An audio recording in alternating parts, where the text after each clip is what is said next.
എല്ലാവർക്കും നമസ്കാരം.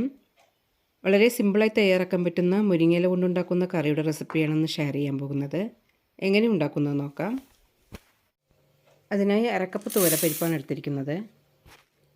ഇതിലേക്കൊരു 1/4 ടീസ്പൂൺ വെളിച്ചെണ്ണയും 1/2 ടീസ്പൂൺ മഞ്ഞൾപ്പൊടിയും ഇടാം. 2 വിസിലിന് വേവിച്ചെടുക്കാം. 2 കപ്പ് മുരിങ്ങയിലാണ് എടുത്തിരിക്കുന്നത്.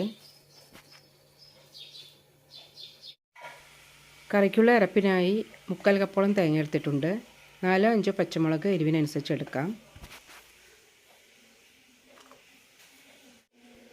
നല്ല സ്മൂത്തായി തന്നെ അരച്ചെടുക്കണം.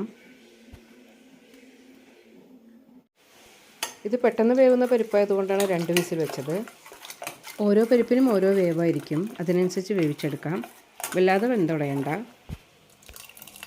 ഇതിലേക്ക് നന്നായി കഴുകി വെള്ളം വാലാൻ വെച്ച മുരിങ്ങയില ഇടാം.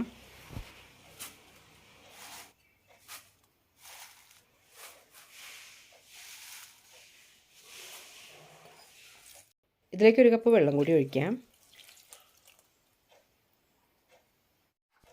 ആവശ്യത്തിന് ഉപ്പ് ഇടാം. നന്നായി മിക്സ് ചെയ്ത ശേഷം ഇല വേവിക്കാനായി വയ്ക്കാം. ഇടയ്ക്കൊന്ന് ഇളക്കി കൊടുക്കാം. ലോ ഫ്ലെയിമിൽ അടച്ചു വെച്ച് വേവിക്കാം. 5-6 മിനിറ്റ് കൊണ്ട് തന്നെ ഇല വെന്ത് കിട്ടും.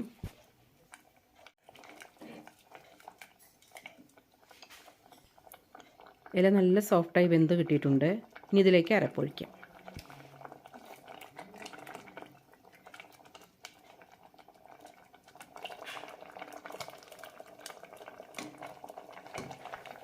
ആവശ്യത്തിന് വെള്ളം ഒഴിക്കാം. കറി കുറച്ച് കൊഴുപ്പോട് കൂടി തന്നെ വേണം, അതിനനുസരിച്ച് വെള്ളം ഒഴിച്ചാൽ മതി. നന്നായി മിക്സ് ചെയ്ത് 2 മിനിറ്റ് തിളപ്പിച്ചെടുക്കാം.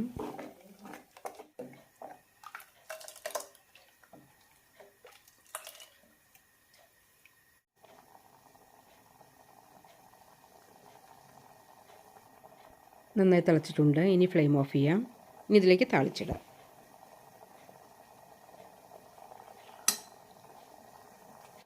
സവാളയും ചുവന്നമുളകുമാണ് താളിച്ചിട്ടിരിക്കുന്നത്. താളിക്കാനായി വെളിച്ചെണ്ണ തന്നെ എടുക്കണം.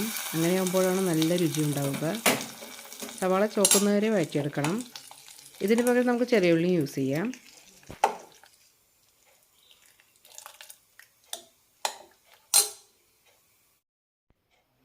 ചോറിനും ദോശയ്ക്കൊക്കെ നല്ലൊരു കോമ്പിനേഷനാണ്. മുരിങ്ങയില കറി ഉണ്ടാക്കുമ്പോൾ ഇതുപോലെ ഒന്ന് ട്രൈ ചെയ്ത് നോക്കൂ.